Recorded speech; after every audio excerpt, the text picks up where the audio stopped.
एक बार की बात है, बुद्ध के एक शिष्य ने बुद्ध से पूछा, तथागत, यह कर्म क्या है? बुद्ध हमेशा की तरह मुस्कुराकर बोले, मैं तुम्हें एक कहानी के माध्यम से कर्म की परिभाषा समझाता हूँ। इसे तुम ध्यानपूर्वक सुनना, जिसके बाद तुम कर्म को भली भांति समझ जाओगे। एक राज्य में एक राजा राज करता था। एक बार वह अपने राज्य के मंत्री के साथ नगर भ्रमण के लिए निकले।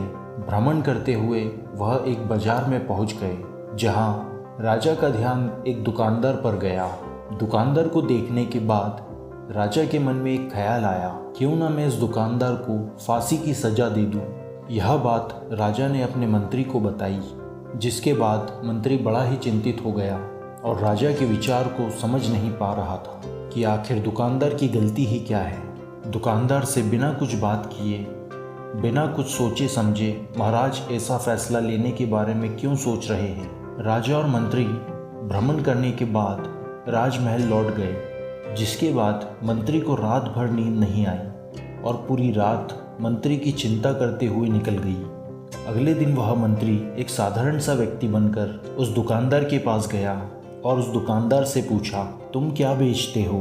दुकानदार ने कहा, मैं चंदन की लकड़ियाँ बेचता हूँ। फिर वह मंत्री आसपास के लोगों से उस दुकानदार के बारे में पूछने लगा। तब उन लोगों ने बताया कि यह दुकानदार हमेशा दुखी रहता है और ज़्यादा किसी से कुछ बोलता नहीं है।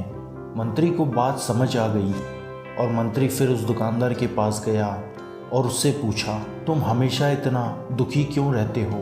ऐसा क्या कारण है? दुकानदार ने बताया, मैं दुखी इसलिए रहता हूँ क्योंकि जब भी मेरी दुकान पर कोई चंदन की लकड़ी लेने आता है, तब वे लकड़ी को अच्छे से देखते हैं और लकड़ी की सुगंध भी ले लेते हैं, परंतु कोई भी यह लकड़ी को खरीदता नहीं है। इसलिए मैं बहुत दुखी रहता हूँ। दुकानदार की यह बात सुनकर मंत्री को भी काफ़ी दुख हुआ। उसने सोचा, ऐसा तो सभी के साथ हो सकता है और इस वजह से कोई भी व्यक्ति दुखी हो सकता है। मंत्री और भी ज़्यादा चिंतित हो गया और सोचने लगा, यह दुकानदार इतना दुखी है, फिर भी महाराज इस दुकानदार को फांसी क्यों देना चाहते हैं। मंत्री ने उस दुकानदार से फिर एक प्रश्न किया कि तुम्हारी दुकान की सारी चंदन की लकड़ियाँ ऐसी ही रखी रह जाए तब तुम क्या करोगे? दुकानदार ने तेज आवाज़ में गुस्से से बोला, हाँ, मैं जानता हूँ मेरी सारी चंदन की लकड़ियाँ ऐसी ही रखी रह जाएगी और इन्हें कोई नहीं खरीदेगा। इसलिए मैं सोचता हूँ हमारे राज्य का राजा जल्द से जल्द मर जाए। अगर वह जल्दी से मर जाता है तो राजा के दाह संस्कार के लिए अपनी दुकान से चंदन की लकड़ियाँ दे देता, जिससे मुझे कुछ पैसे भी मिल जाते और इस बाज़ार के अलावा बाकी के लोगों को भी मेरी इस चंदन की लकड़ी की दुकान के बारे में पता चल जाता, जिसके बाद बहुत से लोग मेरी इस दुकान में चंदन की लकड़ी को खरीदने ज़रूर आएंगे। मंत्री उस दुकानदार की बात सुनकर सब कुछ समझ गया, जिसके बाद मंत्री के मन में एक विचार आया। मंत्री ने उस दुकानदार से कुछ चंदन की लकड़ियां भी खरीद ली, जिसके बाद वह दुकानदार को कुछ पैसे भी मिल गए और वह थोड़ा खुश भी हो गया। मंत्री चंदन की लकड़ी लेकर राज दरबार चला गया।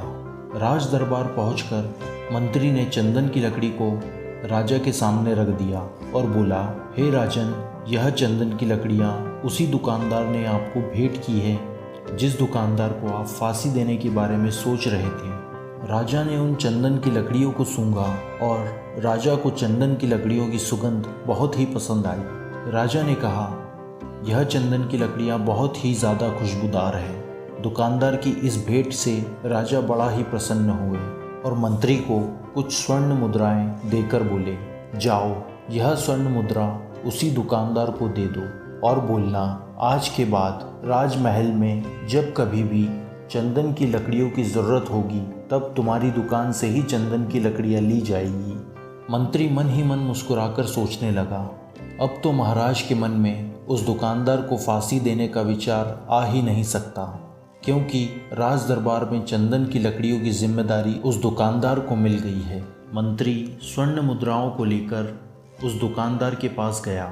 दूसरी ओर राजा इस विचार में पड़ गए कि यह दुकानदार तो बड़ा ही अच्छा इंसान है।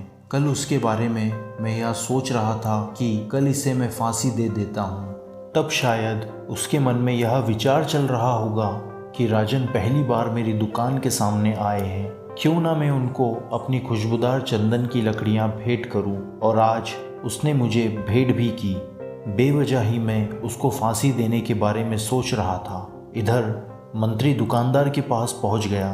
मंत्री ने राजा के द्वारा दी गई स्वर्ण मुद्राओं को दुकानदार को देते हुए कहा, जिन चंदन की लकड़ियों को मैं कल तुमसे खरीद कर ले गया था, उन्हें राजा ने बहुत पसंद किया और इनाम के तौर पर तुम्हारे लिए यह स्वर्ण मुद्राएं भिजवाई हैं। यह सुनकर दुकानदार बहुत ही खुश हुआ। साथ ही साथ मंत्री ने उस दुकानदार को यह भी बताया कि अब आज के बाद राज दरबार में कभी भी चंदन की लकड़ियों की ज़रूरत पड़ेगी, तब सारी चंदन की लकड़ियां तुम्हारी ही दुकान से ली जाएगी। दुकानदार मंत्री की बात सुनकर बेहद खुश हो गया। फिर मंत्री ने दुकानदार से पूछा कि तुम तो राजा के बारे में इतना भला बुरा सोचते थे, लेकिन देखो राजा तुम्हारी कितनी चिंता करते हैं। राजा कितने अच्छे हैं। राजा अपनी प्रजा के बारे में कभी भी गलत नहीं सोचते। दुकानदार मंत्री की बात से सहमत हो गया और बड़ा दुखी भी हुआ और राजा के प्रति अपने विचारों पर पश्चाताप करने लगा। दुकानदार मंत्री से बोला, मैं राजा के बारे में कितना गलत सोचता था, लेकिन राजा तो बड़े ही दयालु हैं। भगवान करे राजा की बड़ी ही लंबी आयु हो। यह बात सुनकर मंत्री भी खुश हो गया और वहाँ से राज दरबार लौट गया। और यहीं पर तथागत ने अपनी कहानी को समाप्त करते हुए अपने शिष्यों से पूछा कि अब आप ही लोग मुझे यह बताइए कि कर्म क्या है।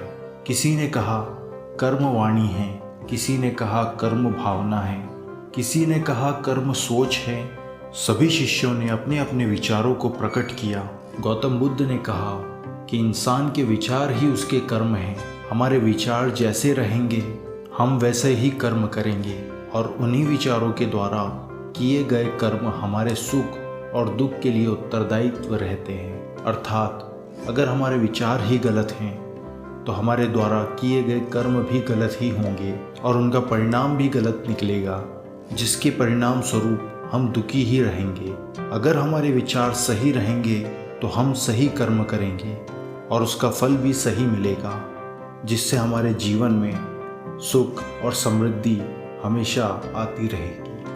अगर यह कहानी आपको अच्छी लगी हो तो आगे भी हमारे साथ जुड़े रहने के लिए इस चैनल को सब्सक्राइब ज़रूर कीजिएगा। धन्यवाद।